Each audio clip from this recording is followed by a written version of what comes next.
Bizim bədənimizdə kalsium ehtiyatı sümüklərimizdədir. Depolanır. Depolanır. Bəli, depolanır. Bu anadan olandan yetkinlik yaşına çatıb, yaşlaşana qədər bu belədir. Və qida ilə qəbul edildiyimiz kalsium çatmadığı zaman həmən hipofizdən qalxanvari ətraf vəzə, bax qeyd etdiyimiz qalxanvari ətraf vəzə siqnal gəlir. Hormonları sintez elə qana. Hormonlar sintez eləyən kimi sümüklərdəki kalsium keçir qana.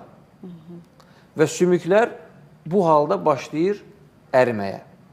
Düzdür, bu hər birimizin orqanizmimizdə var və bu normalda lazımı qədər sintez olunur və sonra da yeməklə yediyimizdə təzədən depolanır sümüyə. Amma qalxanvari ətraf vəzin özünün problemi olanda lazım oldu, olmadı, bu kalsium qovulur. Kalsium qovulur, kalsium qovulur və sümüklər kövrəlir. Kövrəlir və bu nəticə etibarilə adətən heç endokrinoloqa yox, böyrək daşları yaranır və sınıqlar meydana gəlir. Bu xəstələr adətən uzun illər səhvən travmatoloq yanında, bir də uroloq yanında, hətta dəfələrlə əməliyyat keçirmiş xəstələr var. Və ona rəğmən də irəliləyiş yox. Əgər travmatoloq və yaxud uroloq savadlıdırsa, onu mütləq qalxanvari ətraf vəzin yoxlatdırır. Xüsusilə cavan adamlarda durduğu yerdə sınıqlar varsa, yəni o araşdırır.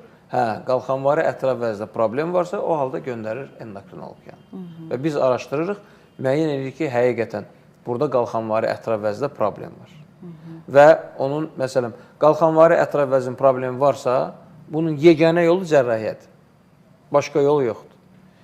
Məhz o həmin artıq işləyən vəzi oradan götürmək. Ondan sonra insanlar tamamilə sağalır. Yəni uzun illər müalicə, medikal müalicəyə daha çox yox, heç bir müalicəsi yoxdur. Və bunu özlərində hardasa belə deyil, çıxış yolu bilənlər də var. Təbii kutsal üsullarla, kör təbii üsullarla müalicəyə maraqlı olanlar da var, doktor. Amma hər zaman siz vurğuluyursunuz ki, əslində qalxana bənzər vəzi problemi və xəstəliyi varsa, bunun birbaşa müdaxiləsi cərrahi müdaxilədir. Amma qalxanvari ətraf vəzi. Ətraf vəzi. Amma doktor, bu cərrahi müdaxilədən də bir yanaşma fərqlidir bizim, belə deyil, bu cəmiyyətdə. Bir qorxu var. Sadəcə bu əməliyyatlarda bu proses baş verərsə, onun yenidən əmələ gəlməsi məsələsi və qorxusu var. Aha, bax, bunu da doğru qeyd edir. Bu xüsusilə yenidən yarana bilər ikincili hiperparatiroidlərdə. O nədir? Dializli xəstələr var, böyrək çatmazlığına əziyyət çəkən xəstələr. Bunlar həftədə 2 dəfə, 3 dəfə dializ alırlar. Və bunların bədənində o dializ prosesində alüminium zəhərlənməsi olur. Alüminium zəhərlənməsindən bu qalxanvari ətraf vəzlər böyüyür. Bunun biri də zədələnə bilər, ikisi də zədələnə bilər, hətta 4 də zədələnə bilər.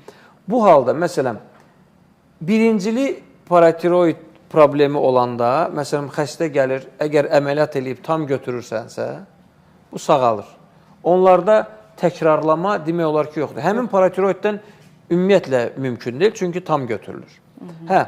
Paratiroid əməliyyat sırasında partlayarsa, toxumalar yayılarsa, o orada implantasiya olur, əkilir, bitir daha doğrusu desək.